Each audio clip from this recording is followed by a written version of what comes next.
No one knows exactly how or when coca reached Europeans, but Dr. Van Poole believes that Spanish colonizers in South America may have been attracted to cocaine's analgesic properties.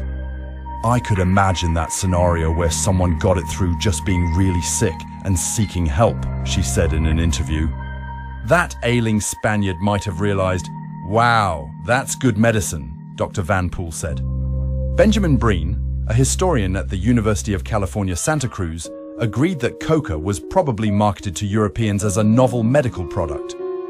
It's plausible to me that some coca leaves would have made their way across the Atlantic to Europe as a curiosity, Dr. Breen said.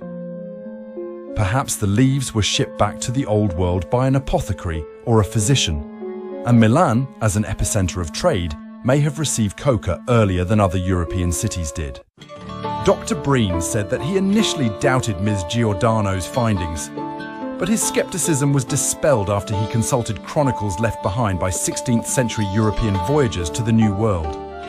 The writings of the Spanish missionary José de Acosta, for example, indeed mentioned the cultivation of coca leaves. The missionary observed that chewing coca leaves works with great force and gives encouragement to the Indians. The Kahi Granda crypt includes some 2.9 million bones distributed among 14 brick-lined chambers. Ms. Giordano said that ethical, technical, and timing constraints limited the remains she and her team could study. And humid conditions caused bone to decay, said Cristina Cataneo, who directs Lebanov, an anthropology laboratory at the University of Milan. She helped guide Ms. Giordano's investigation along with Domenico Di Candia, a forensic toxicologist in Milan.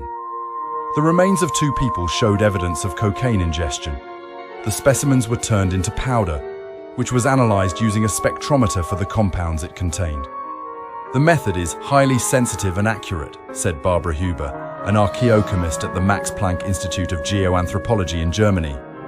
One of those cocaine users was a man between the ages of 30 and 45 who had suffered from syphilis. The age, sex, and ailment of the other person proved impossible to determine, the researchers said. Nor could they say why the 2 people took to chewing coca leaves.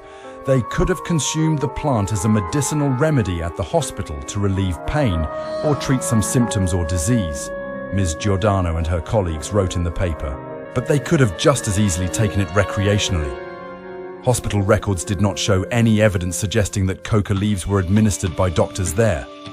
In contrast, an earlier study by Ms. Giordano's team found that products from the opium poppy plant were actively used as a medical treatment at Kahi Granda as early as 1558.